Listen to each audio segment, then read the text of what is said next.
Jiangxi atau vampir ini akan menjadi sangat berbahaya karena dapat membunuh makhluk hidup lainnya untuk mendapatkan energi si atau energi kehidupan tadi.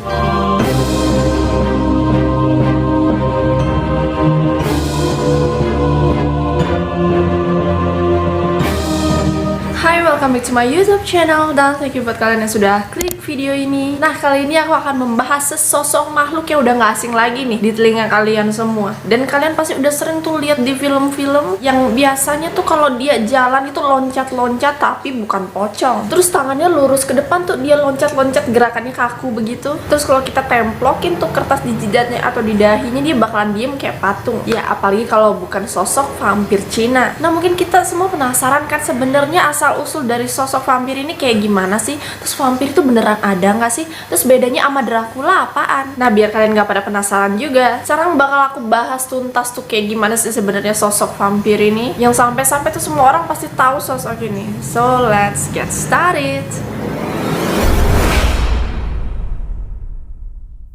Nah, jadi sosok vampir legendaris asal Cina ini sering juga disebut dengan nama Jiangxi, yang berarti kaku atau keras, yang juga sering disebut dengan kata Qiangxi. Ya pokoknya kayak begitu. Jadi sosok vampir ini digambarkan sebagai mayat yang kembali hidup, berburu, dan juga menginfeksi manusia, dimana dia ini akan tampil dengan pakaian yang bagus nih. Nggak kayak yang loncat-loncat hantu di Indonesia. Loncat-loncat itu apa, pocong? Pakaiannya nggak kayak begitu, tapi lebih mewah, yaitu mengenakan pakaian resmi dari dinasti Qing atau Qing. Yang sini dikatakan dia akan keluyuran tuh pada malam hari, berburu malam hari, sedangkan siang harinya dia bakal diem, berbahan di peti mati, istirahat cantik, atau nggak diem tuh di gua-gua yang gelap. Nah, terus kalian mungkin bertanya-tanya gitu kan, yang membedakan vampir sama Dracula itu apa? Kayaknya kalau kita lihat-lihat sama-sama mengisap darah gitu kan, tapi sebenarnya beda nih antara vampir sama Dracula, walaupun kelihatannya mirip gitu ya, tapi sebenarnya kalau Dracula itu menghisap darah kan, menghisap darah manusia, sedangkan vampir dia ini menghisap si atau energi kehidupan manusia yang masih hidup. Nah, terus kalau sosok Dracula ini lagi berburu gitu, dia kan bisa terbang,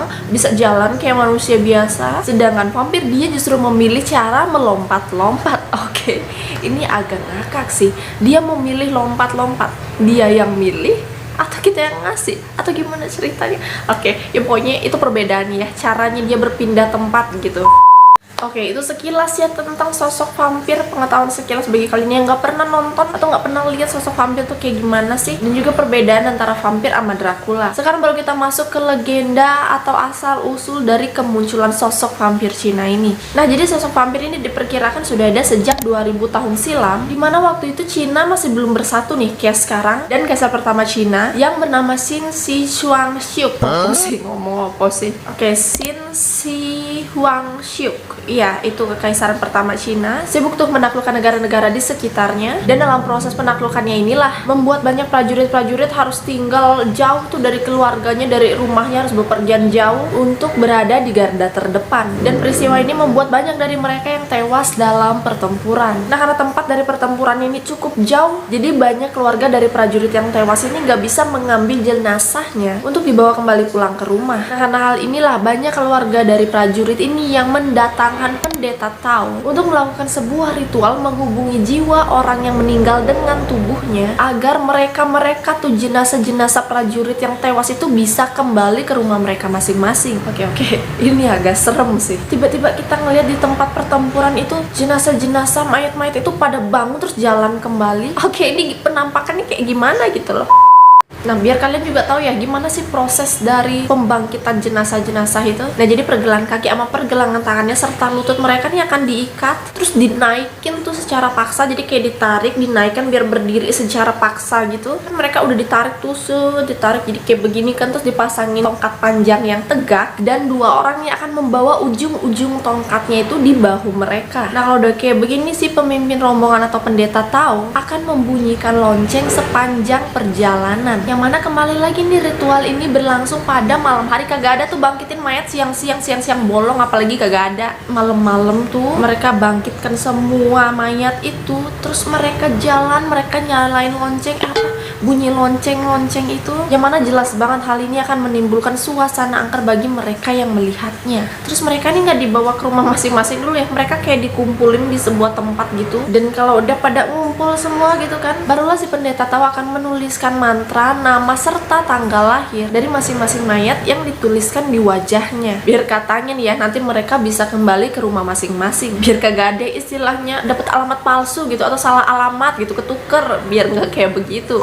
Dan ternyata emang bener, karena mereka ini mayat hidup kan gitu ya, badannya udah kaku, otot-ototnya udah kaku. Jadi mereka berpindah tempat ini dengan cara melompat, bukan berjalan. Dan tangan mereka akan lurus ke depan tuh seperti yang kita tonton di film-film. Emang kayak begitu ternyata, karena adanya tongkat kayu yang menyangga. Dan ternyata bener juga nih, kalau misalnya nih ya, kertas yang udah ditulisin mantra sama si pendeta tahu itu, yang ditempel di wajahnya itu, kalau itu misalnya jatuh atau terlepas, Jiangshi atau vampir ini akan menjadi sangat berbahaya, karena dapat membunuh makhluk hidup lainnya untuk mendapatkan energi si atau energi kehidupan tadi. Oke, ini agak ngeri sih.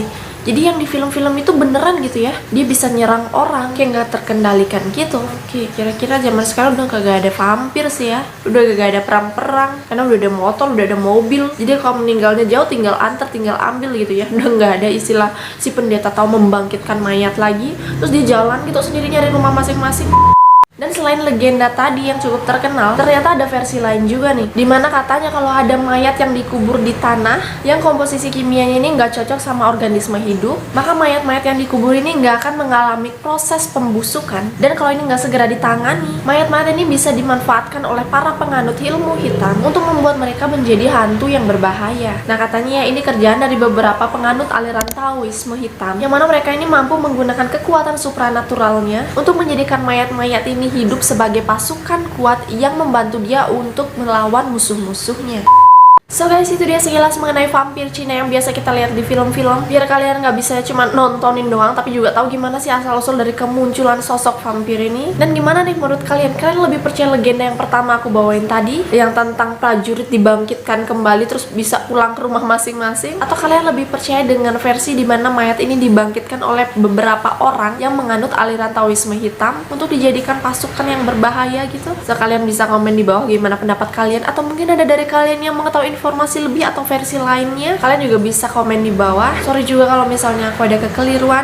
Dan selalu aku ingetin untuk jangan lupa subscribe, like, share, komen, dan juga aktifkan lonceng kalian agar kalian tidak ketinggalan video-video terbaru dari aku. And see you on the next video. Bye!